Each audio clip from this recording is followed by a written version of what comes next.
Muy buenos días a todas y a todos. Quiero extender un saludo muy especial al señor rector de la Universidad de la Costa, Eduardo Crisen Borrero. Muchísimas gracias por prestarnos esta casa académica para hacer la presentación de este informe. Igualmente al viceministro de Salud Pública y Prestación de Servicios, señor Jaime Hernán Urrego, al señor Roberto Pinto, superintendente delegado para asuntos farmacéuticos, al señor Hernán Darío Aguilar, asesor delegado del Viceministerio de Protección Social del Ministerio de Salud, al gobernador Eduardo Verano de la Rosa, que nos acompañará en unos momentos, al señor Luis Carlos Fajardo, secretario departamental de Salud del Atlántico, al señor Ángelo Cianchi, secretario de Gobierno del Distrito, a la señora Zoila Navarro, procuradora provincial,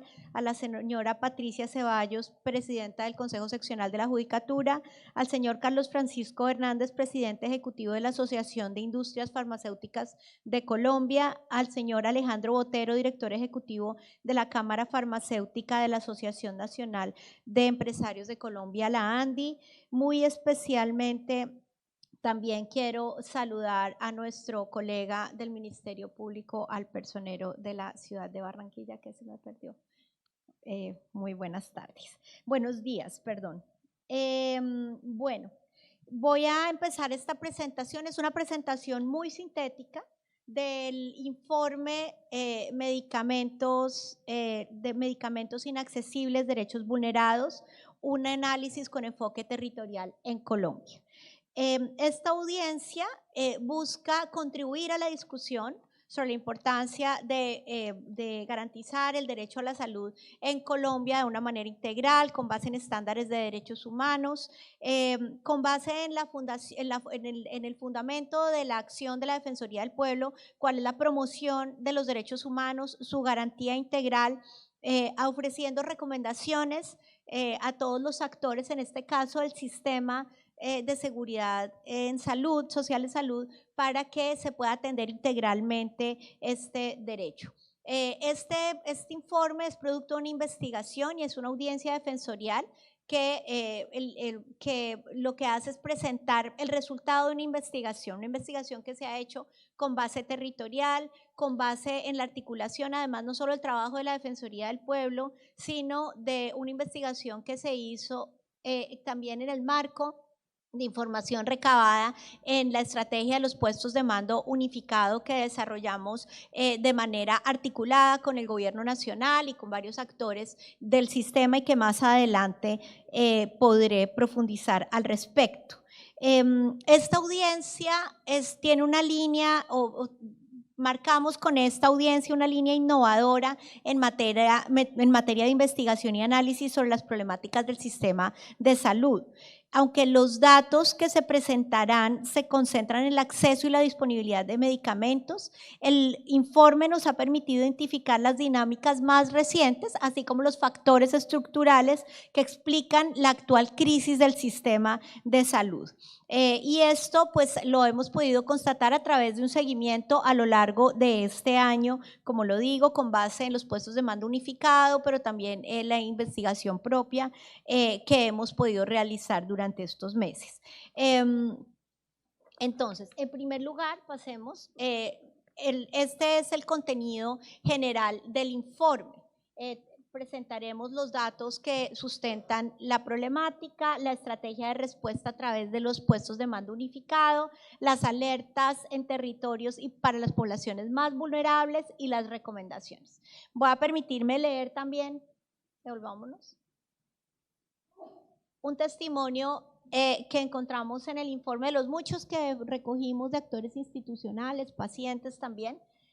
Los derechos fundamentales cuando se vulneran generan víctimas. Entonces una persona afectada de su derecho a la salud, lo que es una víctima y así lo atendemos desde la Defensoría.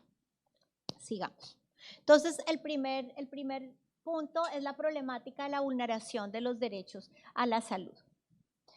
Entonces voy a leer también este testimonio de un veedor en el norte del país. Dice: Un paciente que operaron de un ojo necesitaba un colirio que no le entregaban y que valía cerca de 300.000 pesos.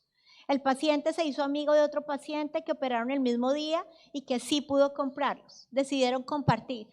Él iba a que le aplicaran una gota en la mañana y volvía en la tarde para que le aplicaran la otra. Trataba de que el medicamento alcanzara para los dos. Entonces vamos a ver en primer lugar las ineficiencias y fallas en la regulación del sistema que han ocasionado una vulneración importante del derecho a la salud. Y en primer lugar lo vamos a ver a través del comportamiento de las acciones de tutela. Como podemos ver desde el 2020 hasta el 2025, pues el incremento de las tutelas en salud ha sido sostenida. Podemos constatar, según cifras de la Corte Constitucional, que entre el año 2020 y agosto de 2025 se han radicado más de 1 millón de tutelas, 1.003.000 tutelas.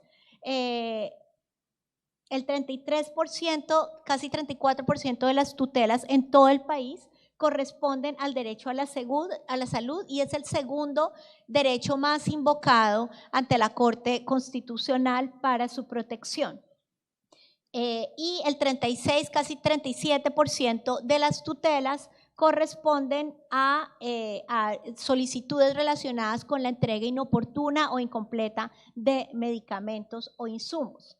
Como podemos ver, la cifra, si bien el incremento de las tutelas pues es, digamos, es casi que estructural en nuestro sistema, pues no hay que perder de vista que esa situación es irregular a la luz de la Constitución.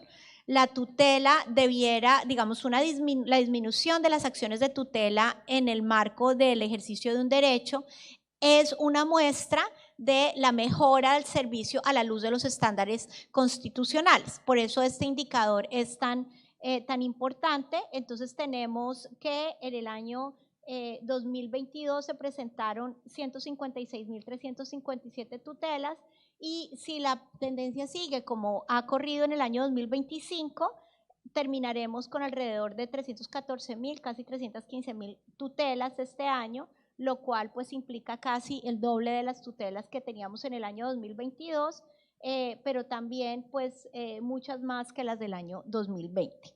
Igual situación podemos ver, esta diapositiva nos muestra cuáles son las principales pretensiones por el derecho a la salud en el tema de tutela. Y podemos ver que el factor principal para la presentación de acciones de tutelas no es la entrega de medicamentos, que ha sido el punto en el que hemos profundizado en este informe, pero sí corresponde al 7%, es la tercera causa de presentación de acciones de tutela. La primera es la negación de la prestación del servicio de salud y la segunda es la deficiente e inoportuna atención médico-asistencial, que es con un 32%. Entre enero y agosto de 2025, la Defensoría del Pueblo apoyó en la interposición de 18.451 acciones de tutela. Pero aquí tenemos que decir algo.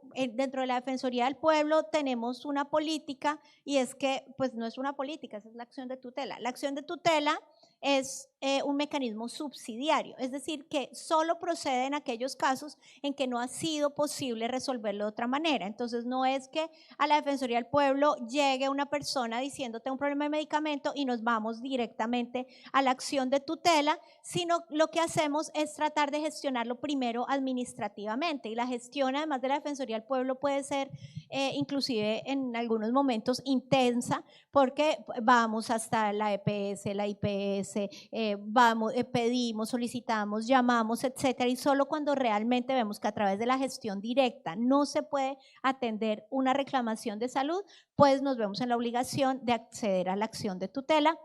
Y eso ha ocurrido en más de 18.000 casos en lo que va corrido de este año. Ahora continuemos con el tema de los reclamos que hemos recibido en la Defensoría del Pueblo durante los últimos años.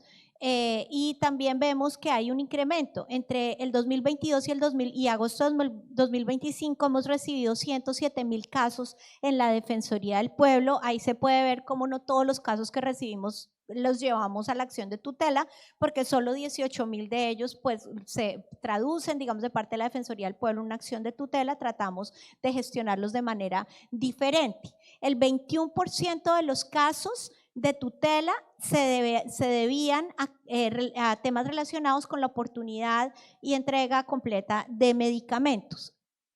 El departamento de Bolívar es el que concentra el mayor número de quejas por medicamentos, tiene el 15.39% de quejas, seguido por Bogotá con 11.24% y Quindío por 9.7%. Y también vemos una dinámica de crecimiento sostenido de las quejas ante la Defensoría del Pueblo por este tema, y también con una lógica que, si bien no podemos hablar, aunque el 2025 la cifra que aparece allí es proyectada, una dinámica que casi duplica las quejas en los últimos 2 años por esta materia, por este tema. Aquí también es importante decir que puede haber digamos, el hecho de que la mayor cantidad de quejas esté en Quindío, en Bogotá y en Bolívar, no necesariamente implica, y lo vamos a ver más adelante, que sean las regiones del país con más problemáticas de acceso a medicamentos, porque en las ciudades principales hay mayor acceso, digamos, a mecanismos administrativos y judiciales de protección de derechos. Entonces, en otras zonas que son o rurales, o no hay buena conectividad, o no hay buen empoderamiento, o no hay buena disponibilidad de instituciones públicas, pues las quejas pueden ser invisibles, o sea, no presentarse efectivamente por estos factores, pero no necesariamente porque la situación esté mejor. Entonces hay que tener en cuenta este tema de las diferencias regionales. Continuemos. En la siguiente diapositiva vamos a ver las quejas por el tema de las quejas o los reclamos en la Supersalud. Y allí vemos que entre enero y agosto de este año, la Supersalud ha recibido 1.340.851 quejas y se estima que al finalizar 2025 habrá recibido, de mantenerse la dinámica como viene comportándose durante el año, habrá recibido más de 2 millones de reclamos en salud, que es la cifra más alta de los últimos años. La entrega oportuna o negación de medicamentos corresponde al 28% de las quejas o solicitudes recibidas, las quejas recibidas por la Superintendencia en Salud. Y aquí también vemos pues una dinámica de un ascenso progresivo. Ahora, algo que encontramos y que después se verá reflejado en las recomendaciones es que uno de los temas en los que se podría mejorar la respuesta por parte de la Superintendencia de Salud es que el reclamo no se dé por cerrado únicamente con la remisión del mismo a la EPS o a la IPS correspondiente y con una respuesta en muchos casos formal, digamos, no de fondo, no de resolución final del problema, sino como prácticamente un recibido, ya se da por cerrada la queja, y eso pues hace que realmente no esté siendo un mecanismo lo suficientemente eficiente. Continuemos. En esta diapositiva podemos ver que la problemática se ha agudizado. Es verdad que no es un tema nuevo la crisis de la salud y del derecho a la salud. Esto ha estado diagnosticado durante muchos años y ha habido diferentes elementos de contexto que nos permiten acreditarlo de esa manera. Uno de ellos, las sentencias, el seguimiento de la sentencia estructural de la Corte Constitucional sobre el derecho a la salud, la T-760 del 2008. Ahí vamos a ver que para ese momento el 37% de las personas acudían a la acción de tutela por reclamos relacionados con la entrega inoportuna o incompleta de medicamentos. Esa cifra disminuyó en 2011 a 32,5% y en 2021 había tenido un descenso considerable teniendo en cuenta la dinámica anterior, pero pues que seguía siendo preocupante, del 20% de los casos que no recibieron los medicamentos la primera vez que fueron a reclamarlos. Eso fue en el 2021. En el 2024 encontramos que esta cifra llega al 40%. y esta cifra, el 40%, es según la encuesta de calidad de vida del DANE. Entonces, lo que vemos es que la situación actual es más grave que la del 2008, cuando se expidió la sentencia estructural en salud, porque en ese momento la afectación era del 37%, hoy es del 40%. Pero no solo eso, sino que había habido un descenso en este tipo de reclamos hasta el año 2020, donde había llegado al 20%, y hoy estamos en el doble de lo del 2020. Entonces sí ha venido empeorando la situación. Esto es muy crítico porque ha generado una distorsión, y es desplazar digamos, la atención de medicamentos a través del sistema de salud. Esa oferta no satisfecha por el sistema de salud está pasando al gasto de bolsillo de las personas que requieren esos medicamentos, lo cual ha terminado fortaleciendo el canal comercial y generando además situaciones de empobrecimiento. Vamos a ver cómo estas cifras difieren o requieren unos análisis diferenciales territorialmente.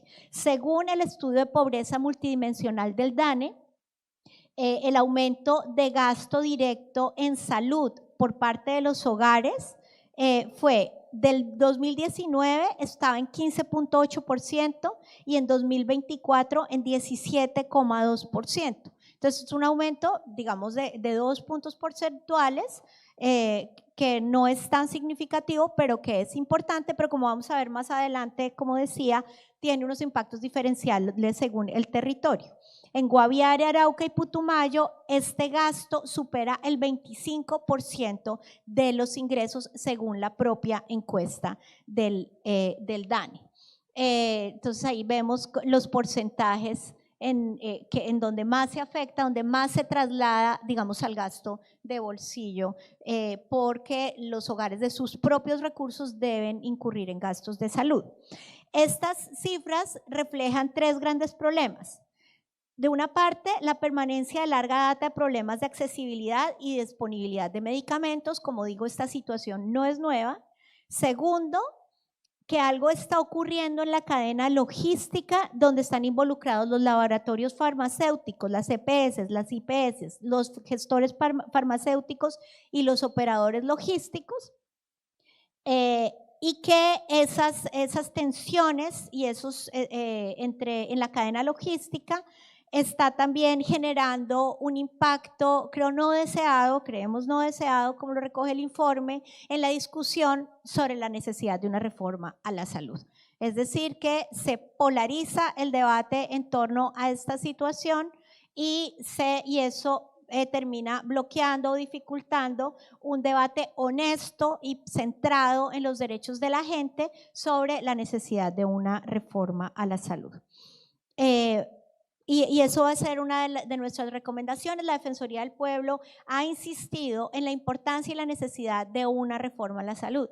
Y esto lo vamos a ver porque si bien hay situaciones coyunturales que, como vemos, están empeorando el acceso en general a la salud, pero en particular a los medicamentos, y deben ser atendidas con urgencia, sin supeditarlas a una reforma a la salud, también es cierto que no podemos esperar a resolver los problemas estructurales del sistema, de manera que no sea regresiva con los logros que ha tenido.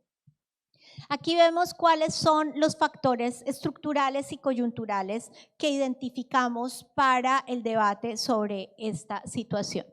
En primer lugar, las bajas capacidades en la prestación de servicios farmacéuticos en buena parte del territorio nacional y las irregularidades derivadas del cambio de gestores farmacéuticos, especialmente en las EPS intervenidas. Segundo, barreras administrativas, burocráticas, que se constituyen en mecanismos de exclusión en la continuidad de los tratamientos médicos. Tercero, la falta de transparencia en los datos y en la información financiera de las EPS, las IPS y gestores farmacéuticas, y falencias en la rendición de cuentas que incrementan la desconfianza, la desinformación, y que pueden ser indicativos de factores de corrupción respecto del uso de los recursos. Cuarto, el atasco de los recursos. Hay retrasos en los pagos de las deudas corrientes y acumuladas que alteran las relaciones en la cadena de prestación y afectan directamente la disponibilidad de medicamentos y servicios, y distorsiones en la cadena de suministro, desplazamientos de establecimientos farmacéuticos privados, es decir, el desplazamiento y fortalecimiento del canal comercial frente al institucional, mientras que el canal institucional se responsabiliza principalmente de los medicamentos de alto costo. Las distorsiones en la cadena logística de medicamentos tienen más o menos unas 3 dinámicas. Primero, los laboratorios no despachan las cantidades que son solicitadas y requeridas por el sistema de salud. Segundo, están requiriendo pagos anticipados para poder hacer los despachos, cosa que no ocurría antes porque generalmente es, digamos, una dinámica comercial que funciona con pagos a 30, 60 y 90 días. Ahora se dice, no le despacho hasta que no me haga el pago anticipado. Todo esto hace que se fortalezca el canal privado y digamos, diría yo, aquí hay que tener presente algo, y es que la industria farmacéutica pues no necesariamente se está viendo perjudicada por esta situación, porque al contrario mantiene el canal comercial, que se ve fortalecido por la falencia del canal institucional. Y aquí hay un tema que desde la perspectiva de los derechos humanos es sumamente crítico, y es que no estamos ante una situación principalmente de escasez de medicamentos. Lo que estamos es ante una situación de falta de disponibilidad y asequibilidad de los medicamentos en el sistema de salud. Por esa razón, la persona vaya a hacer la fila en el gestor farmacéutico y le dicen no lo hay, venga mañana, le doy la mitad o lo que sea, y entonces pues dice tengo 2 opciones, o esperar a que me lo resuelvan o me voy a la droguería de al lado y lo compro con mis propios recursos. Es decir, los medicamentos sí los hay, pero el sistema de salud no los tiene disponibles en todos los casos. Esto también está caracterizado por un atasco de recursos, porque hay una discusión en torno al flujo de los pagos que hace que la cadena logística se altere, como lo dije antes, y se suspenda el despacho como se estaba produciendo usualmente, y también ha generado que algunos gestores farmacéuticos terminen retirándose del negocio. Digamos, las causas específicas, cada uno de los gestores lo sabrá, pero cuando se retiran se ha notado la concentración y la dependencia del sistema de unos pocos gestores farmacéuticos que tienen más cobertura territorial. Y eso hace que también se afecte la capacidad del sistema de distribuir medicamentos por la dependencia de unos pocos operadores que tienen mayor capacidad logística. Y pues, como lo dije, la ausencia de transparencia y la opacidad de la información en el sistema de salud cruza con frecuencia la línea de la corrupción y de las fallas en la ética del servicio, de la prestación de un servicio público esencial, como es el derecho a la salud. A continuación voy a entrar, esta es como la dinámica, las cifras que muestran la dinámica de lo que hemos observado en la Defensoría del Pueblo. Voy a entrar en la estrategia de respuesta automática, es decir, la de los puestos de mando unificado. Aquí hay un testimonio, dice, no quiero que me hagan encuestas o me pregunten nada, quiero que me entreguen los medicamentos. Esto fue un paciente cuando lo abordamos en uno de los puestos de dispensación de medicamentos para analizar y recoger más información. Tal vez, bueno, como se sabe, en el mes de marzo la Defensoría del Pueblo presentó la propuesta de hacer estos puestos de mando unificado, que fue acogida positivamente por el gobierno nacional, y en ella han venido participando la Superintendencia Nacional de Salud, pues además del Ministerio de Salud, por supuesto, la ADRES, los gerentes interventores de las CPS, y se han hecho a partir de un diálogo territorial. Esta estrategia quisiera destacar porque la vemos que ha sido positiva. Por supuesto no tiene la capacidad y la idoneidad para solucionar todos los problemas porque hay unos de orden estructural, pero tiene un valor muy especial y es el hecho de que está basada en la gestión de los casos y de los problemas a nivel territorial a través de un diálogo interinstitucional y también con participación de los actores del sistema que representan a los usuarios, a los pacientes, veedurías, entre otros. En esta estrategia de los PMU priorizamos 19 departamentos al nivel nacional que involucraron a 20 defensorías regionales. Bueno, realmente inicialmente la estrategia se planteó con 15 departamentos. Pero pues la logramos extender y también por solicitud de varias regionales y necesidades en cada uno de estos departamentos a 19 departamentos. Estos 19 departamentos cubren a más de 20 millones de personas. Esto generó 45 reuniones entre abril y septiembre. ¿Por qué 45 reuniones? Porque cada uno de los PMU tuvo planteado por lo menos 3 reuniones, una de inicio, una de balance y otra que se pensaba de cierre, pero justamente una de las propuestas es que no haya pues como tal un cierre, porque lo que permitía era hacer seguimiento, verificar la situación, generar compromiso, identificar cuellos de botella, generar compromisos entre los actores y luego hacer seguimiento al cumplimiento de los compromisos. La priorización de los departamentos, que son los que ustedes ven en azul más oscuro dentro del mapa, obedeció tanto a indicadores cuantitativos relacionados con el número de personas afectadas y la cantidad de quejas registradas, como con factores cualitativos, como las condiciones de inequidad histórica o la presencia de grupos de especial protección constitucional, como por ejemplo pueblos y poblaciones indígenas, comunidades indígenas.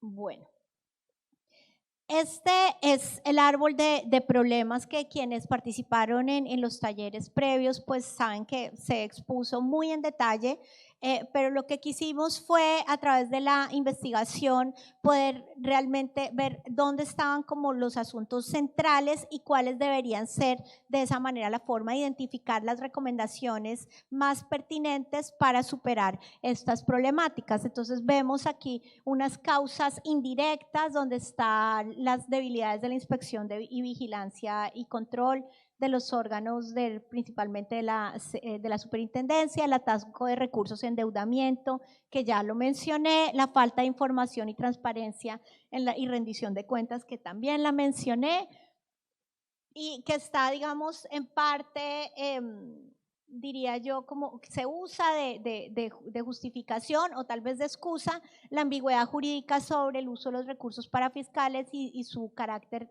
de anualidad. Entonces hay una discusión de si sí se pueden adelantar pagos del año anterior o no se puede hacer, y eso termina siendo una gran discusión.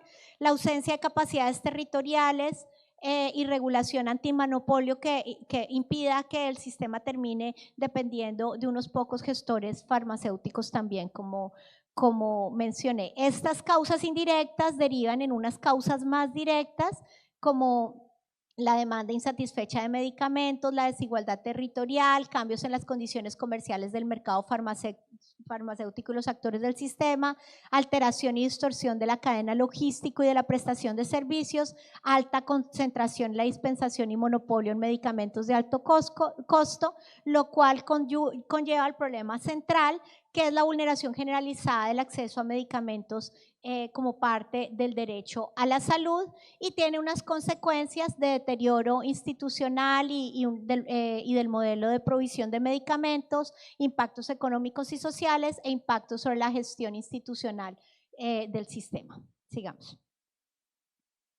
Perdón, olvidé algo muy importante, y es que, digamos, en el fondo hay una causa o una situación, un contexto estructural que hace que esto sea, pues todas estas situaciones impacten de una manera mucho más negativa a las poblaciones, y son las inequidades sociales y económicas estructurales que no son del sistema de salud, sino son del país, que generan distorsiones financieras en el modelo de salud, y ya, digamos, vamos a ver algunos ejemplos sobre eso.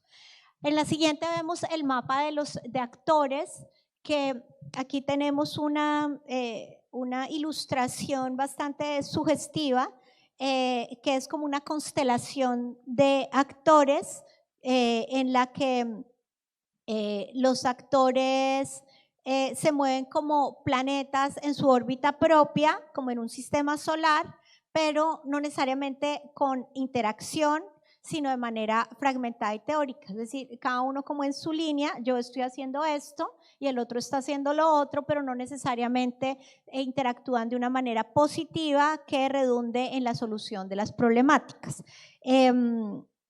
Entonces, entonces vemos la línea morada que es de los actores de la sociedad civil, donde está el colegio médico, la conferencia episcopal, bueno, están en la línea verde, donde está la regulación territorial y nacional, los entes territoriales, el Ministerio de Salud, la ADRES, el INVIMA, los órganos de vigilancia y veeduría, donde estamos el Ministerio Público, la Procuraduría, la Defensoría, la Personería, la Contraloría, las veedurías, el azul donde están quienes se encargan, digamos, del servicio directamente, como las EPS, las IPS y los gestores farmacéuticos, y pues en el centro el derecho a la salud, un poco como todos estamos en lo mismo, pero no necesariamente articulados. Y aquí lo que podemos ver es que se requiere con urgencia una gobernanza territorializada y con capacidad de convocatoria y diálogo frente al tema del derecho a la salud, porque muchos actores han intentado, por supuesto el gobierno nacional, tener liderazgo en este tema. Sin embargo, la polarización, las acusaciones mutuas han generado una desconfianza, no, digamos, por supuesto, es importante un debate transparente donde se digan las cosas como son, pero eso ha generado polarización que ha roto la posibilidad de un diálogo constructivo entre todos los actores y otros actores lo que hacen es esconderse y no asumir también sus responsabilidades frente a esta situación. Pero entonces allí es clave la articulación territorial. Bueno, continuemos. Los PMU han sido un espacio de diálogo y generación de confianza de abajo hacia arriba, que ha contado con la participación de todos los actores en los seguimientos, ha permitido la atención a las peticiones, quejas, reclamos y denuncias por entregas pendientes de medicamentos, han generado mesas técnicas para abordar las problemáticas, han fortalecido los equipos técnicos y la asignación de recursos para optimizar los procesos, han permitido encuentros con asociaciones de usuarios y veedurías, es decir, han garantizado la participación ciudadana, han permitido el diseño de planes de acción, han permitido construir propuestas de políticas públicas más globales para mejorar el acceso y la financiación de la salud y ha promovido una comunicación efectiva entre pacientes, gestores farmacéuticos y entes de control.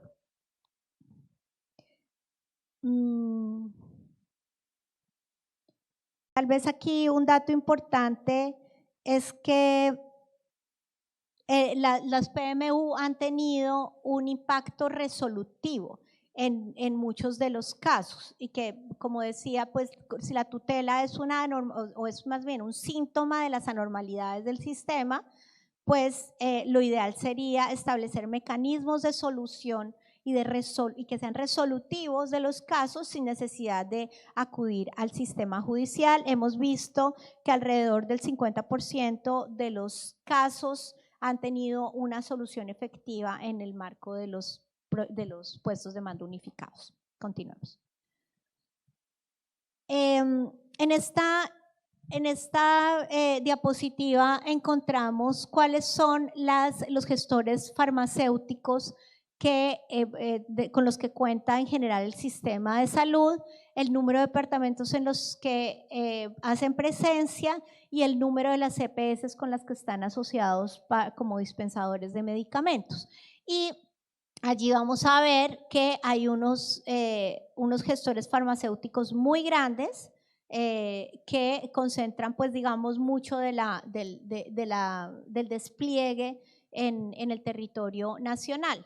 Y esto en el mapa lo vamos a ver allí reflejado, donde el color más oscuro, el azul más oscuro, es donde más concentración de gestores farmacéuticos hay y el más claro donde menos hay. Entonces, en el más oscuro como por ejemplo Bogotá, hay entre 18 y 25 gestores, pero en los más claritos hay menos de 3, como por ejemplo en Vaupés o Guainía.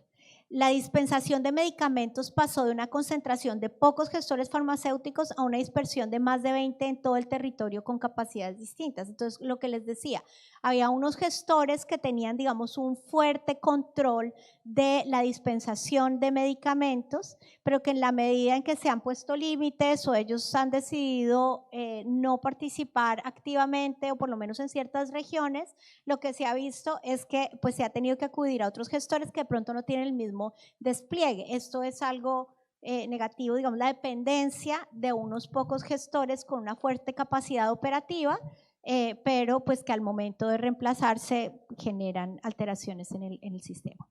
Continuemos. En los PMU también se hicieron durante ya, digamos, iniciada la estrategia de los PMU, se identificó la necesidad de hacer unas encuestas en puntos de dispensación porque encontrábamos que la información no era clara. En los PMU unos venían con información, unos actores con uno, unos actores con otros, el otro llegaba con un caso súper grave. Y en medios de comunicación a veces la información o no era precisa o inclusive en algunos casos era amarillista. Entonces dijimos, vamos a revisar nosotros mismos como Defensoría del Pueblo cómo es la situación haciendo encuestas en los puntos de dispensación de medicamentos. Se hicieron todas estas encuestas en estos departamentos, ahí van a ver los datos específicos, en total casi 3.450 encuestas a nivel nacional. 584, encontramos 584 de referencias de medicamentos reportados como no entregados. 90% de las personas encuestadas manifestaron problemas de entrega, ya sea por negación, por entrega inoportuna o pendientes para entrega de medicamentos, y el 48% de los casos fueron resueltos en el marco de los PMU. Es importante aquí tener en cuenta que, como les decía, después de las encuestas, además de estos casos haber sido abordados por los PMU, hicimos seguimientos a los casos a través de llamadas telefónicas a las personas encuestadas, en alrededor del 70% de las personas encuestadas. Por eso pudimos ver que en los seguimientos más o menos el 48% de las personas habían tenido una solución a su caso. Sigamos. ¿Cuáles son?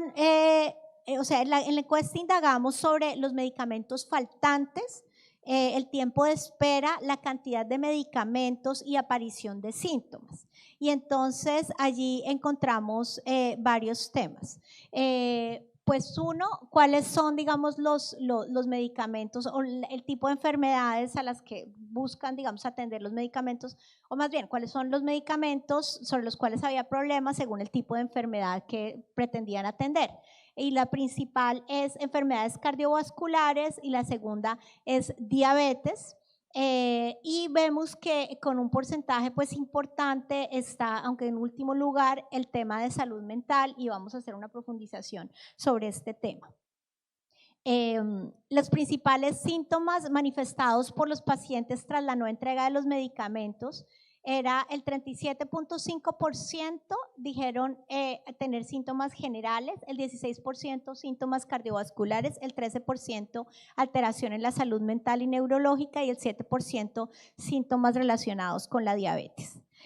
De aquí es importante también destacar que casi el 65% de las personas encuestadas eran mujeres y el 35% hombres, el 34.8% hombres. Los 3 medicamentos que fueron reportados como no entregados con mayor frecuencia fueron para la diabetes, la metformina, y para la hipertensión, el valsartán y el losartán. El 66% de los medicamentos no entregados se agrupan en medicamentos utilizados entonces para las diabetes, para las enfermedades cardiovasculares y también para la salud mental.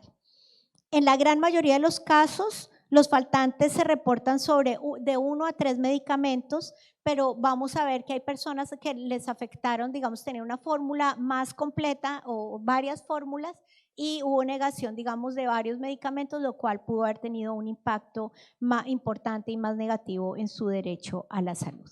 Continuemos. Aquí lo que vamos a ver es qué hace una persona cuando no le entregan los medicamentos según la encuesta, de estas 3.450 encuestas en varios puntos de dispensación del país. El 61% dijo que compraría de manera particular, es decir, me voy al canal comercial. Tengo la forma o aunque no me sea fácil, pido prestada plata, algo hago, compro el medicamento en el canal comercial. El 14% reduce la dosis del medicamento, el 9% usan remedios caseros, el 2% usan otros medicamentos. Las personas que no acceden a medicamentos podrían gastar entre 10 y más del 90% de sus ingresos para garantizar la continuidad de sus tratamientos.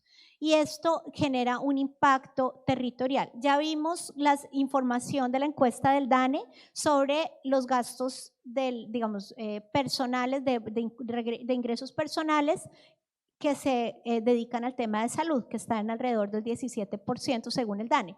Aquí lo que estamos viendo es el costo de los medicamentos. Entonces, pero no es lo mismo una persona, digamos, en un centro territorial importante que tiene unos ingresos más o menos mejores que en otros lugares donde los ingresos promedios de la población son más bajos. Y tenemos aquí un ejemplo muy diciente en el tema de salud mental.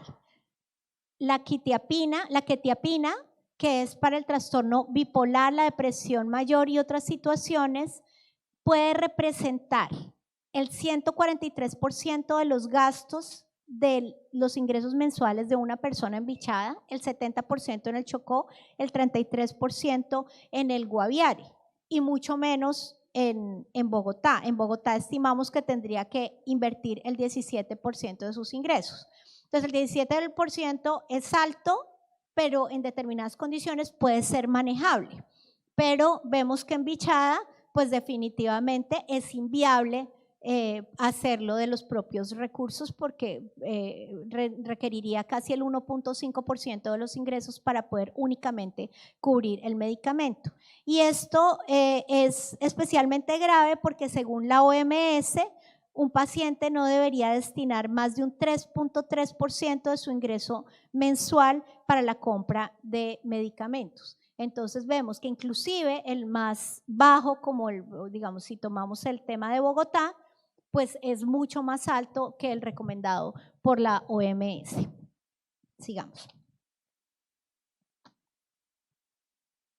En esta sección vamos a hacer énfasis sobre los hallazgos territoriales y las vulnerabilidades según la identidad. Dice un funcionario de la Superintendencia Nacional de Salud: no es lo mismo un problema de medicamentos en Bogotá, Medellín, Cali, donde si a mí no me garantiza el prestador o el asegurador, de alguna manera salgo a buscarlos en el mercado. Diferente a Guainía, donde en Inírida tenemos 2 o 3 farmacias adicionales al gestor farmacéutico que pueden tener la 9 EPS. Necesitamos ser garantistas. Sigamos. Entonces, aquí vamos a ver, teniendo en cuenta, digamos, estas diferentes situaciones, cómo es la afectación territorial, que esto pues es algo que en muchos debates públicos, inclusive en el de la reforma a la salud, pues está basada sobre la realidad de que nuestro sistema de salud no es suficientemente digamos, adecuado para garantizar los derechos a la salud, especialmente en zonas rurales y rurales dispersas, sino que se centra pues en grandes ciudades. La categorización que ven ustedes en este mapa de los departamentos se basa en variables socioeconómicas y de salud, incluyendo las tutelas, las deudas de las EPS, la prestación del servicio, el gasto de bolsillo, el índice de pobreza, los reclamos, los números de gestores farmacéuticos y las asignaciones del Sistema General de Participaciones. Entonces, según esto podemos clasificar los territorios según el nivel de, no solo de vulneración del derecho a la salud, cuántas quejas, sino también de necesidades del derecho a la salud. Y vamos a encontrar en rojo los departamentos donde el impacto es más crítico.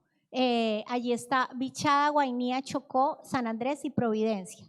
En naranja, donde las vulneraciones son intermedias, que está Guajira, Arauca, Amazonas, Putumayo, Nariño, Vaupés, Córdoba, Guaviare, Risaralda, Caldas y Quindío. Y en amarillo, los departamentos donde las vulneraciones terminan siendo más críticas, que no necesariamente es donde menos quejas hay, por los diferentes factores que estoy mencionando. Esto puede estar además también determinado por los rezagos en presencia institucional y también la dificultad de resolución de problemáticas en estas zonas del territorio por falta de otros servicios médicos, como la disponibilidad de los servicios. Esto afecta especialmente a ciertas poblaciones que tienen mayores necesidades de atención en salud o mayor vulnerabilidad para acceder al sistema de salud, como mujeres con enfermedades crónicas descompensadas, personas con discapacidad física que tienen dificultades de acceso pues digamos, física, a los puntos de atención, niños, niñas y adolescentes con interrupciones terapéuticas, mujeres gestantes sin control prenatal continuo. Continuemos.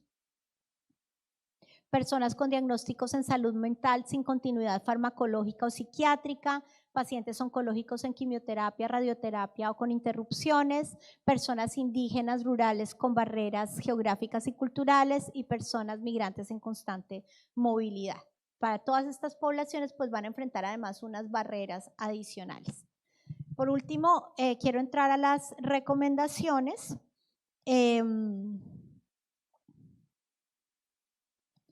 Entonces, aquí pues la idea es ofrecer estas recomendaciones para el debate público y para poder, digamos, además contribuir a la solución pronta de los problemas de salud. Aquí, perdón, devolvámonos. Un paciente en un punto de dispensación en el sur del país nos dijo, si hay alguien de la defensoría en el dispensario con chaleco, aparecen los medicamentos y los entregan. El chaleco hace milagros.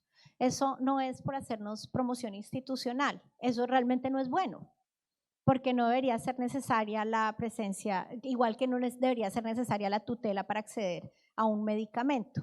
De hecho, pues genera como una carga importante porque pues los usuarios dicen, no, pues si la Defensoría del Pueblo viene, vamos a poder garantizar que nos den los medicamentos. Y en la medida en que no podamos acompañar todas las solicitudes, pues eso va a generar pues también una atención desigual y un acceso desigual a los derechos. Sigamos.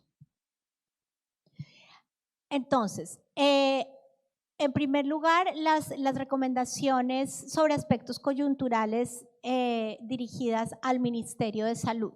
Entonces, en este cuadro van a encontrar cuál es el hallazgo, cuál es la situación deseable y cuáles son las recomendaciones.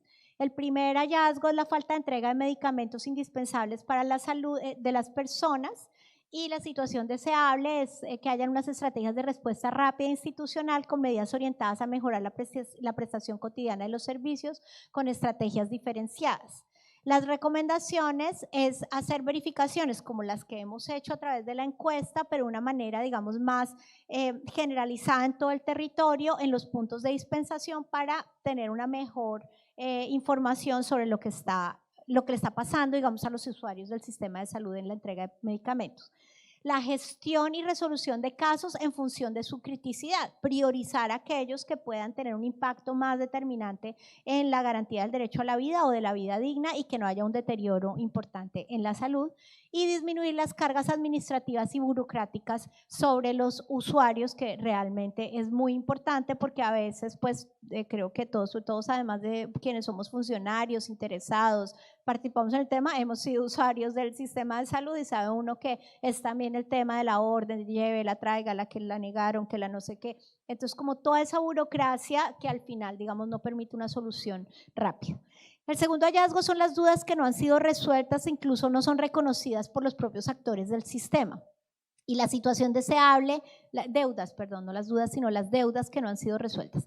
Entonces, la situación deseable es mecanismos que mejoren el estado de la cartera del sector y espacios de conciliación de pagos con las principales CPS y entidades aseguradoras involucradas. Y para eso se recomienda implementar regulaciones orientadas a la mejora en la transparencia de los datos, condiciones de seguridad y estabilidad del financiamiento del sistema de salud, construcción de confianza y reducción del hostigamiento digital alrededor del tema de los recursos y este debate tan polarizado y a veces descalificante que termina por romper el diálogo.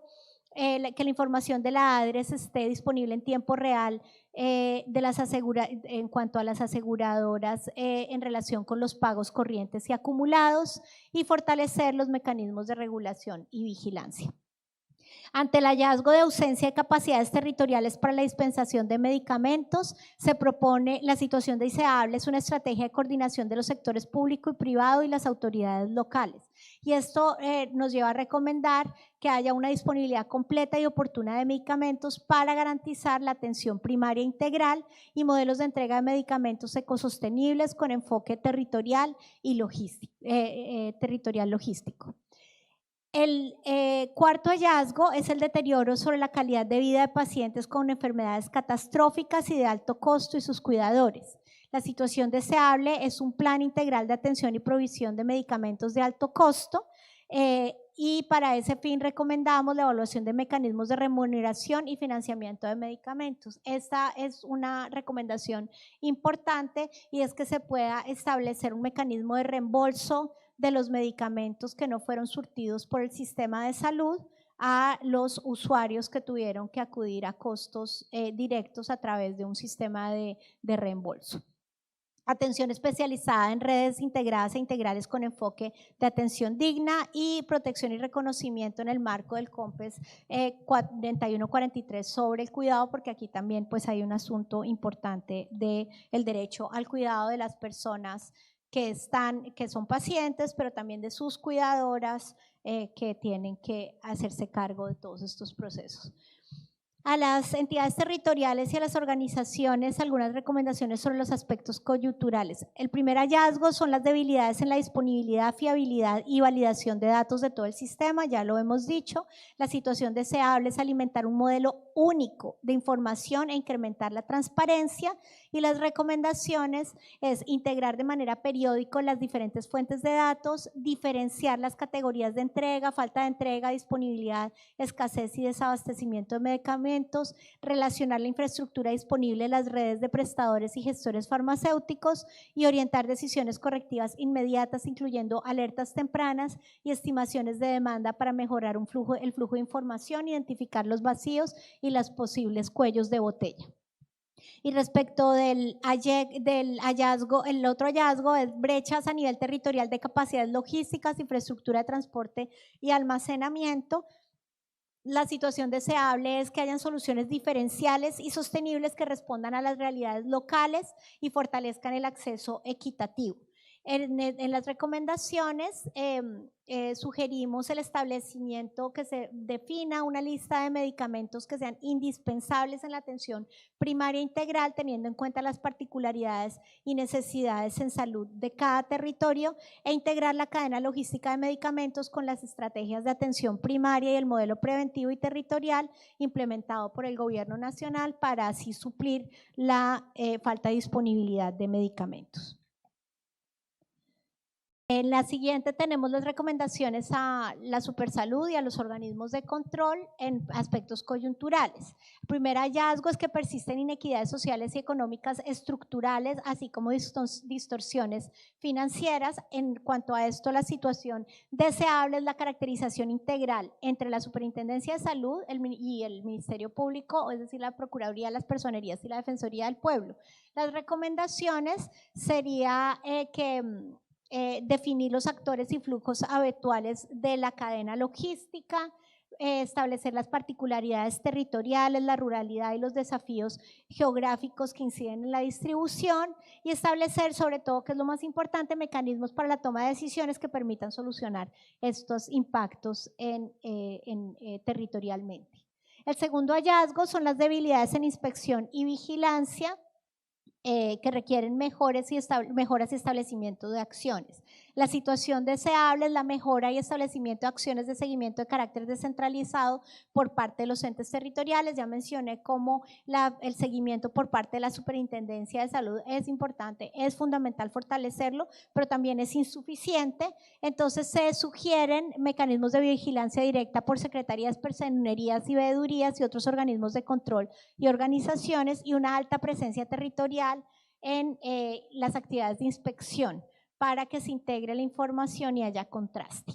El tercer hallazgo son las deficiencias en la gestión de los casos de las reclamaciones, y la situación deseable es que hayan cambios que permitan mejorar las acciones de intervención y la gestión directa de casos, y por eso se recomienda crear a la Supersalud mecanismos que garanticen la intervención, que no generen debilitamiento de las capacidades de gestión, mecanismos de seguimiento integral, que no quede únicamente, pues como les decía, la remisión y prácticamente un recibido de la queja, sino que realmente haya un seguimiento a la atención a fondo y definitiva del caso, estrategias de articulación entre las EPS, las IPS y los gestores farmacéuticos para resolver las problemáticas que se convierten en cuellos de botella para la entrega de medicamentos, y establecer y mejorar estrategias de auditoría a los gestores contratados en la cabeza de las EPS.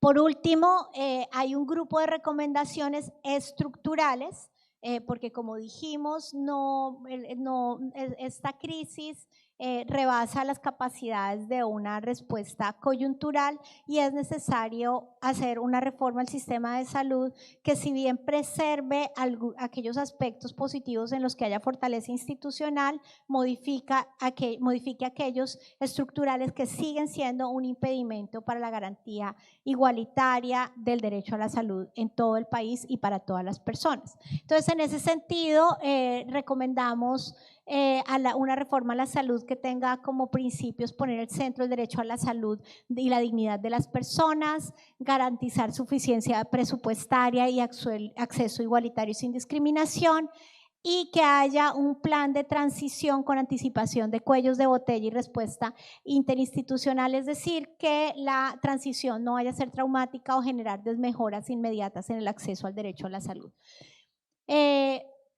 Que tenga un enfoque transversal de género para mujeres y personas de orientaciones sexuales e identidades de género diversas, un enfoque étnico-rural, y que permita un abordaje integral de la salud mental basado en evidencia y como prioridad nacional, en el que se integre también la respuesta del PAPSIVI, es decir, del Programa de Rehabilitación de Víctimas del Conflicto Armado, porque este programa tiene una cobertura mínima según los indicadores presentados por el gobierno de la Corte Constitucional. Menos del 3% de las víctimas del conflicto armado acceden a programas de rehabilitación en salud mental y psicosocial y salud física integral.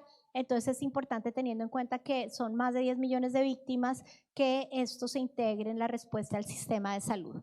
Un enfoque territorial y de recursos que integre e haga interoperable los datos, que diseñe competencias entre el nivel central, departamental y municipal en materia de salud, y que gestione eficientemente los recursos públicos y diversifique los mecanismos de reembolso, que permita que las acciones judiciales tengan una gestión directa y oportuna de los casos, que se articule con gestores, laboratorios y la ADRES, que haya un reembolso justo a pacientes por precios mínimos observados, que se integre pues en una reforma estructural el tema de reembolsos a los pacientes cuando no pueden acceder a los medicamentos a través del canal institucional, promoción del litigio estratégico en los casos en que haya barreras estructurales, y además articular con la política farmacéutica que está en proceso de adopción, que vincule los ejes de equidad, sostenibilidad y acceso a medicamentos, alinearse con que esta reforma de la política farmacéutica, adopción, perdón, de la política farmacéutica, se alinee con las reformas en curso y los compromisos internacionales, y que se consolide un modelo basado en derechos, sostenibilidad y evidencia. Ya para finalizar, únicamente tendría que decir que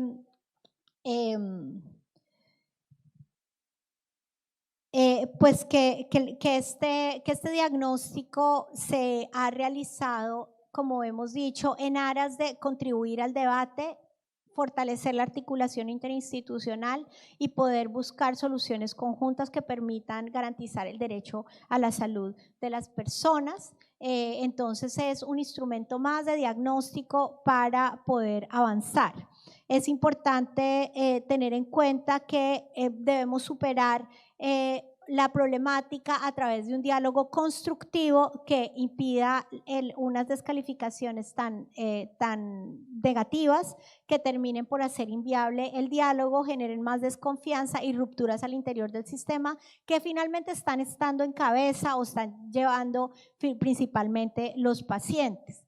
También es importante reconocer los avances que el gobierno nacional ha logrado en la territorialización y acercamiento del sistema de salud a la gente y para establecer un camino para la soberanía sanitaria y suficiente provisión de vacunas, medicamentos, y el no reconocerlo también dificulta el diálogo, como digo, esta polarización, pero la animosidad del gobierno y a veces el lenguaje tajante y descalificativo pues también aleja a actores que deben sentarse en la mesa para contribuir a la solución.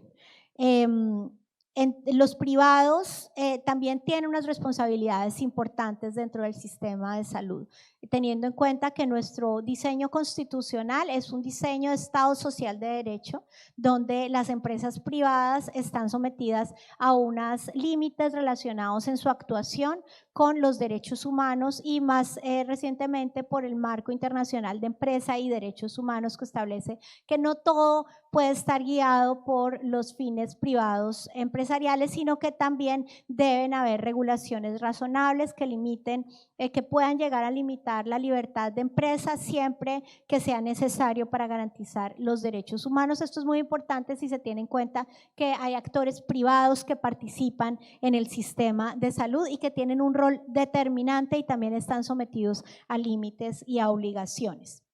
Y por último, sencillamente decirles que este informe lo complementaremos muy pronto con otro informe que es el informe sobre tutelas. Esas tutelas que veíamos, el incremento, vamos a hacer un informe un poco más profundo sobre las tutelas y su comportamiento para ver cuál es la dinámica que está llegando a la Corte Constitucional y por supuesto las recomendaciones que sugerimos tener en cuenta para responder a esta crisis del derecho a la salud. Muchísimas gracias.